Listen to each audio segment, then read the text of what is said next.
Rites of Ascension. By C.V. Brawny.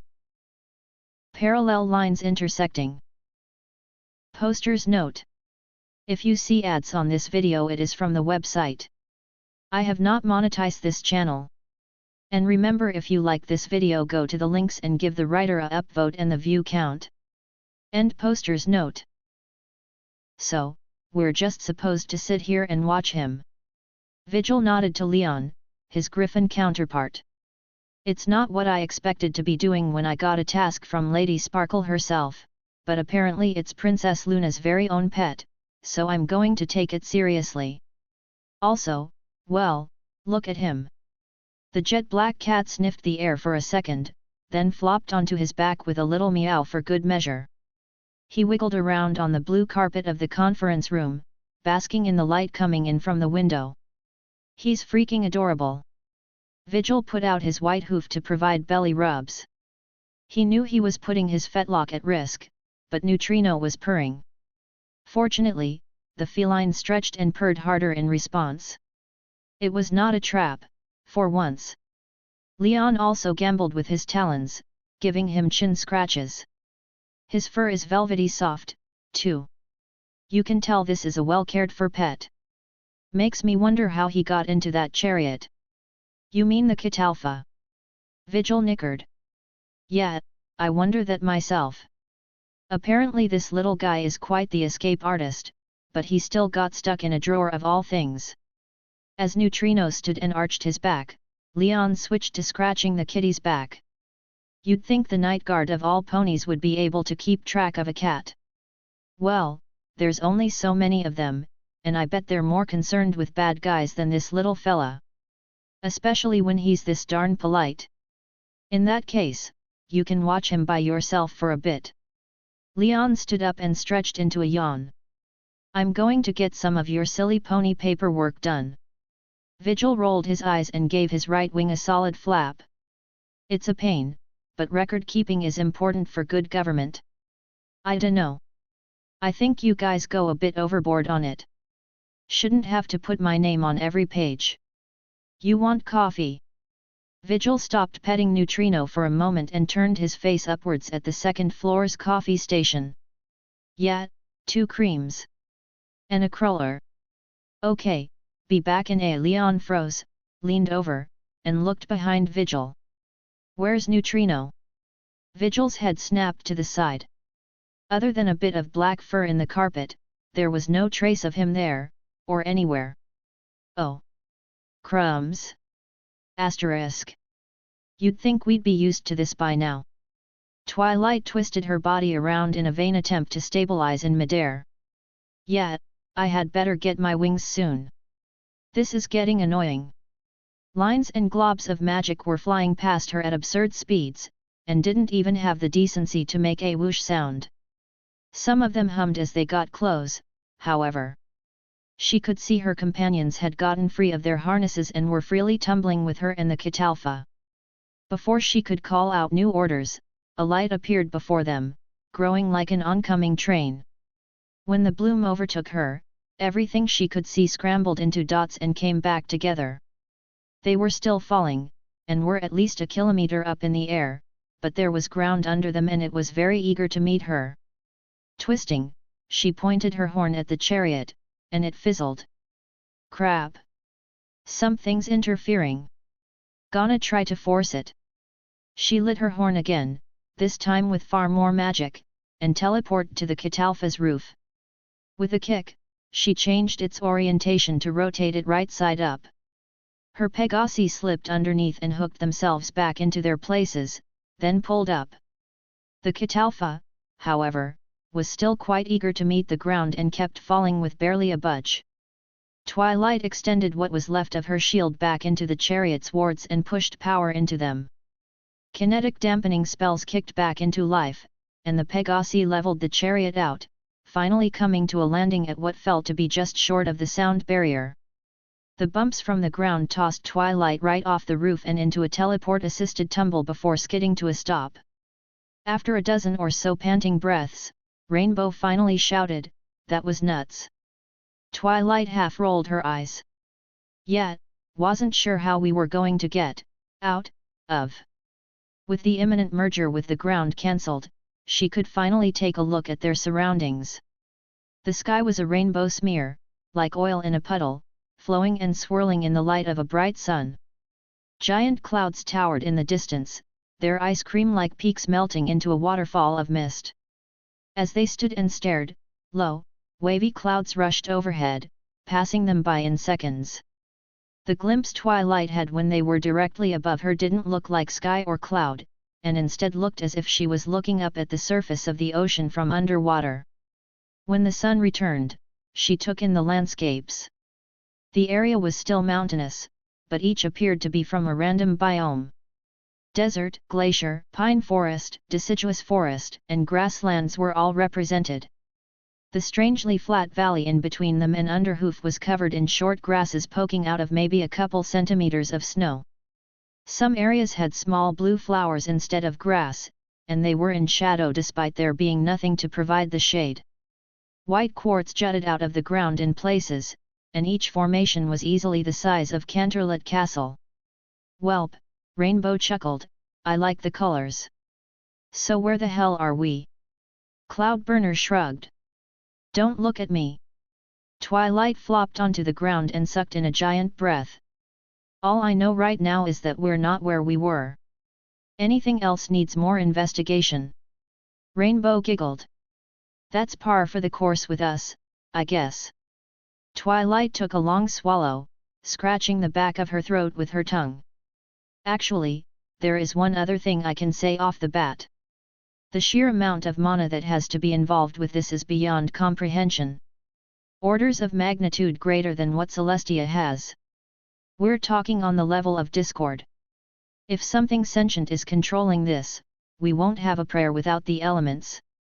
"Oh. Rainbow raised a shaky hoof.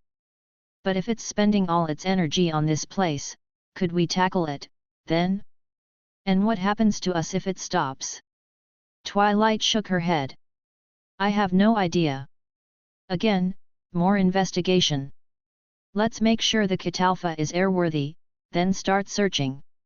Cloud flapped off some snow on his wings. "What are we looking for?" Twilight started giving her chariot a once-over. "Anything not normal. Here, that might mean everything. Asterisk. I think I'm going to throw up." Sky Searcher flopped his body onto the cloud and buried his muzzle into the mist. Not seeing the monstrosity below them was a relief, but each earth-shaking thud of its feet just brought the image of it back into his mind. Her Highness had called it a titan. She said it was terrifying. That they were to find them, report them. That even being in their presence wasn't for the faint of heart. She was sugarcoating it. Underneath his cloud was an absolute monster covered in black tar. One they couldn't even see unless they were right on top of it, or wearing the goggles the princesses gave them. It was as wide as a small town and taller than any building that wasn't a skyscraper. It had 10 legs. 10. Spiders maxed out at 8, and here was this thing with 10. At least, it was 10 until a few moments ago, when it grew 4 more, seemingly on a whim. Even worse, smaller monsters were swarming around it. This high up, they were just black specks, but Searcher didn't need to get any closer to know they would be just as grotesque. It was all he could do right now to thank whatever higher power was out there that he didn't have to fight this himself. He did not expect one of those higher powers to be next to him when he opened his eyes. Princess Luna was every bit as majestic as her sister, but she had a very different kind of look in her eye than what Searcher had seen in the papers. She was staring directly at the Titan, and there wasn't a hint of fear from her. Rather, there was an edge in her eyes that could cut steel. A hatred for what was down there he'd never seen in Ennipony. It was a miracle that it vanished when she looked at him. "Are you okay, little one?" Searcher coughed. He'd just spent a few minutes breathing cloud, but his throat was still dry as a desert. "I'm sorry, Your Highness. But the Titan, it's a fear that's natural and pure. Something from the depths of the soul. It gets easier each time, but you must steel yourself. If you savor it too long, you may find yourself bound to it. Yes, ma'am. Searcher bowed his head back down into a tuft of cloud. Bound to it? What does that mean? Worry not. You did well in finding this one. Fortunately, it's not a very large specimen, so dispatching it should not prove especially difficult, even if we are somewhat out of practice. This is small. Searcher plugged his mouth with his hooves. Way to be uncouth in front of royalty, moron. Yes, I've seen bigger. Luna put a wing over him. Though it's been millennia since then. Be calm, your princess shall protect you. Searcher shuddered under a wave of Her Highness's magic. A cold tickle washed over him as a shield formed around his body. Oh! This is going to be really dangerous, isn't it? Not for you, if we have anything to say about it. But we would advise you to stay where you are. Any closer, and you may be drawn in. Silver light flickered in Searcher's eyes as a blade formed in the thin air next to the princess. There was no difference in the material between the blade and handle, and whatever it was made of was either black or silver depending on how the light struck it. Thunder rumbled in the distance, pulling Searcher's ear to turn his head skyward. Black clouds were bubbling into being in front of the sun and were spreading like an oil spill on water. Selene, a pulsing light inside the cloud they were on, blew on Luna's mane, making it flutter. She held the blade off to her side and turned it so the flat faced forward. Wax to 1/4. Crackling electricity buzzed around the blade, and it groaned and snapped into a new form. The end of the blade curved hard, then grew longer. The tip swung back around in a sinister arc, finishing its form as a singing scythe. O true light on the mount of the gods, O beast at the mouth of the infernal, champion thy warrior of the mortal realm. O earth, be cut for me. O ocean, boil for me. O sky, bleed for me. Come forth, O sorrow of the heavens. Luna rose her scythe in the air, and called to something rooted deep in the fabric of reality. Let our tears fall. The princess slammed the staff end of her scythe not onto the cloud, but onto something more real yet unseen, and lightning cracked the world in two. When Searcher's eyesight and hearing came back, he found himself in the midst of the fiercest storm he'd ever seen. Every bit of the clouds surrounding him were pitch black unless lit up by lightning. The valley below was now an ocean in a hurricane with waves taller than most buildings. The icebergs being tossed around were quickly getting hidden in steam. Where said steam was coming from wasn't clear until a moment later. Somehow, this ocean was boiling.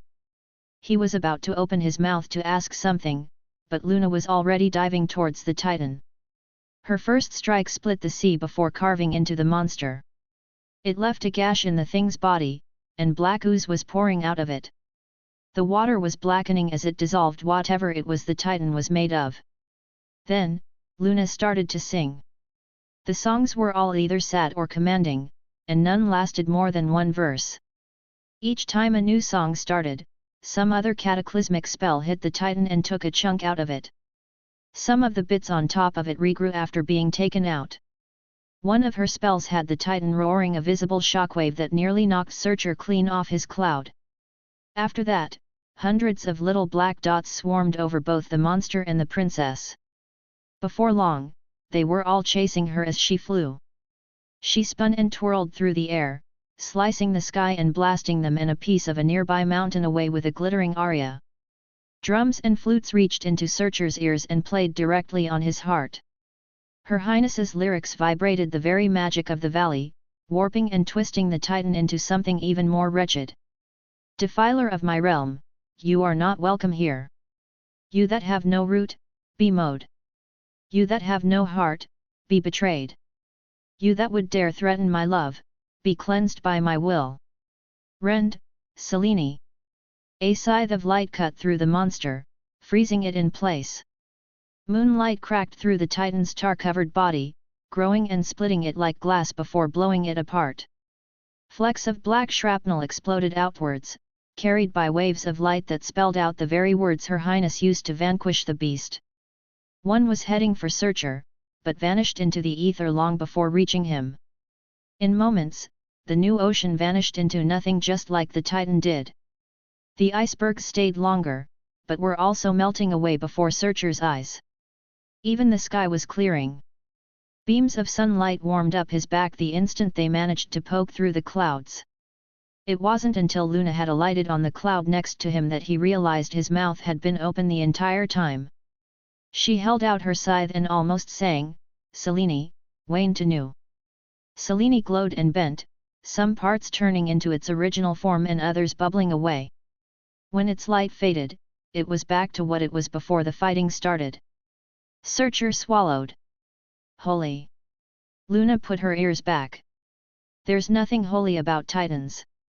But I imagine you are now terrified of me. But, Searcher's wings buzzed despite every logical part of his brain trying to tie them down with chains. That. The chains snapped, and in an instant he was zooming all around her like a puppy. That was so cool. How did you make that sword change shape? Why could I hear you all the way over here? How come I can't see that thing unless I use the goggles? How the buck did you slice that thing in half so hard it shattered? Luna was frozen with wide eyes following him every which way. What were the little specks? How come that thing was covered in tar? Why aren't you covered in tar now? Why do you know what to do with these things? Can Celestia do? A ring of magic had wrapped around his muzzle, and another was around his wings and barrel. Thankfully he wasn't flayed with a psychic whip for being so rude to royalty. He was merely plopped gently back on the cloud. The princess cleared her throat. Well, that wasn't the response I was expecting, but I suppose it is much better than I feared. Some things I should keep secret, though we suppose Tia won't be too mad if I answer some of your questions, given that you've seen what's happening. The chains swung back around and cracked sense back into Searcher's thick skull. Sorry. Sorry, Your Highness. I've always been like that. Mom said I'd be hyper at the wrong time someday, and Luna raised a hoof to silence him. Worry not, we are not offended. Merely surprised. But you wish to know more about Titans, do you not? Searcher froze for a moment. I think so. If I'm going to be paid to find these things, then maybe I should? But they are, shall we say, scary beyond all reason. Luna finished for him. Searcher nodded. Tia Airways says knowledge is the light that banishes the darkness of fear. She's not wrong, although I wish she would use a different metaphor, and I know she knows that, which is why she does it, but we are rambling. She huffed out a grumble. Very well, I shall explain a few things. The Titans are endlessly destructive, but tend to avoid big cities. Any pony, griffin, or anything alive that gets too close risks death. It's worse that one cannot see them with one's eyes. It is your innate sense of magic that allows you to finally see them. As one nears, one cannot help but feel their influence in the magic around them.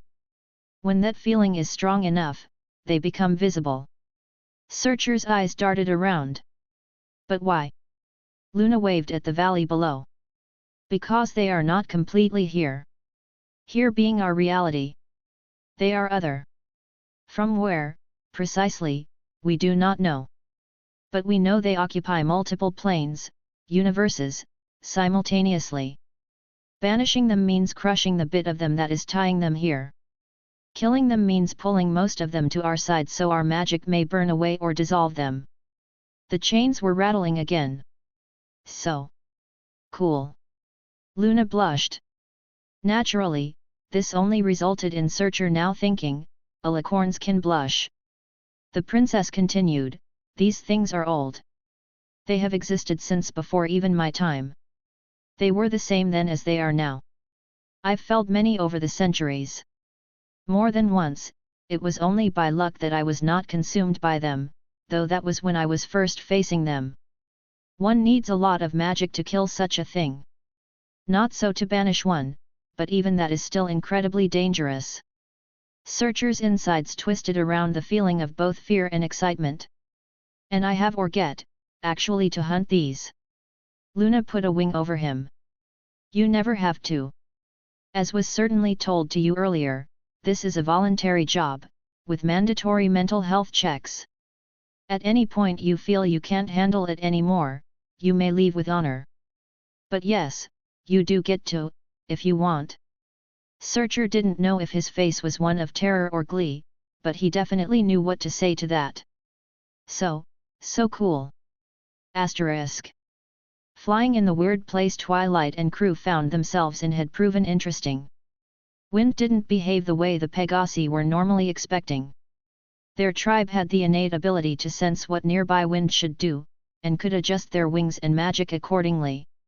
Here, for some reason, the normal patterns were off, and it led to several false starts. The fact that the Catalpa still had its wheels attached was a minor miracle and a testament to its build quality. Eventually the two charioteers got the hang of it, though only by brute forcing the wind around them.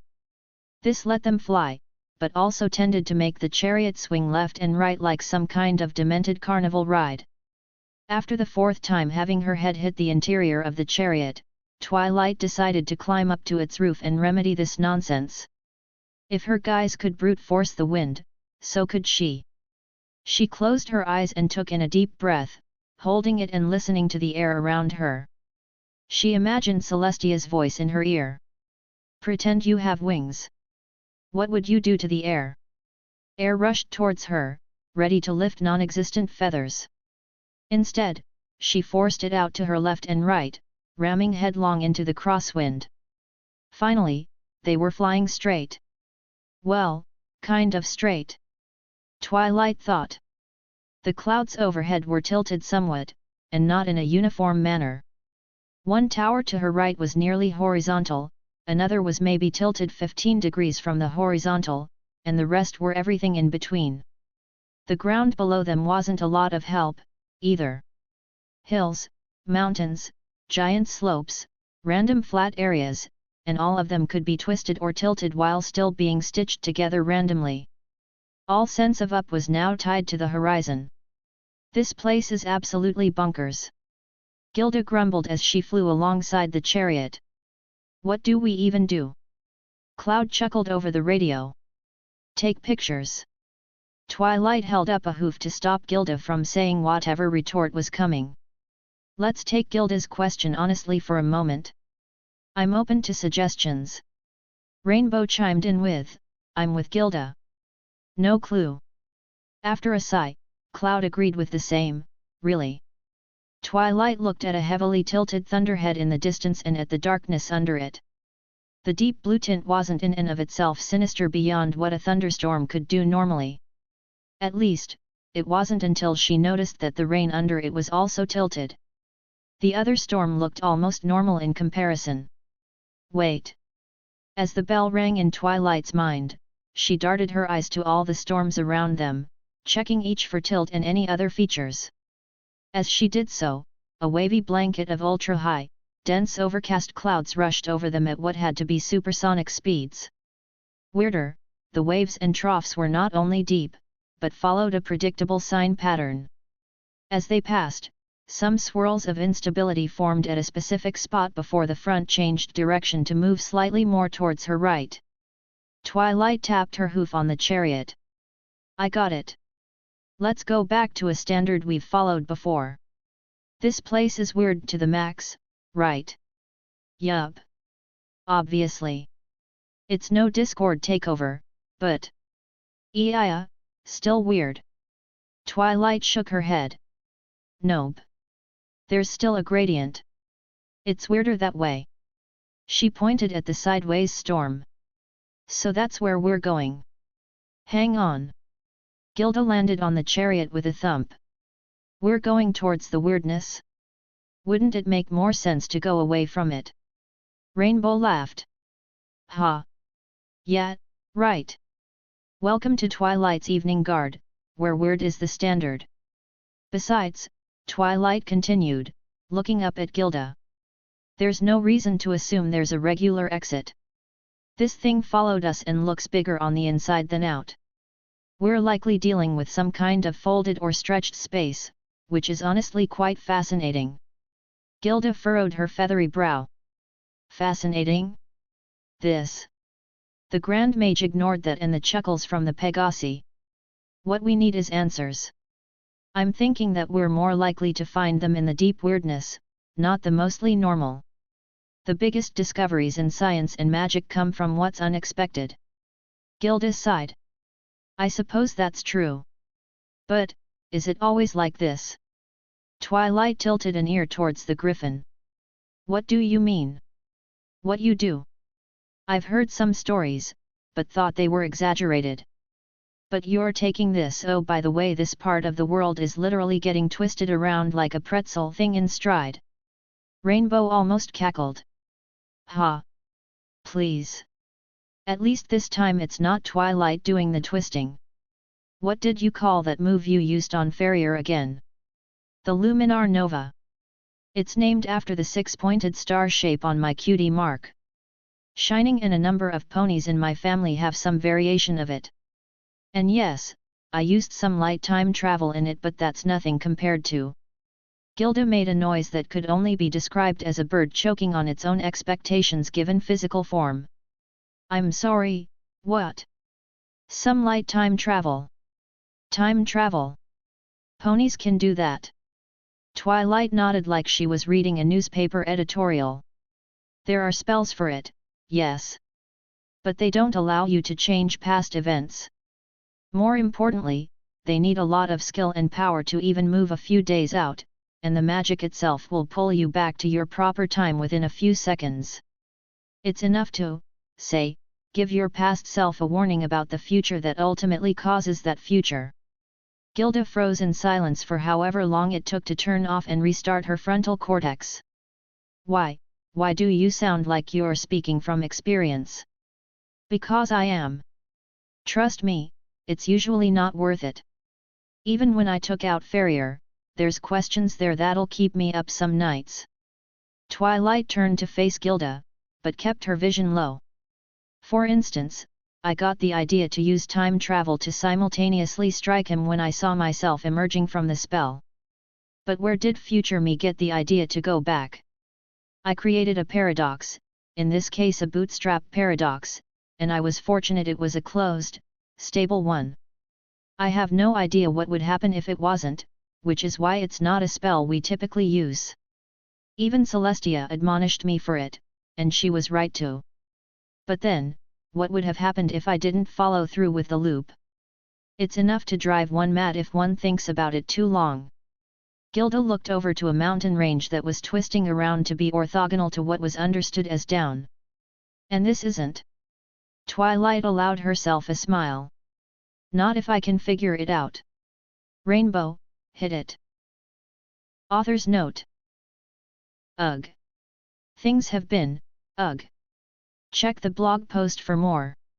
Also, here's a new link to the Rites Discord, if anyone is interested. End author's note. End of, parallel lines intersecting.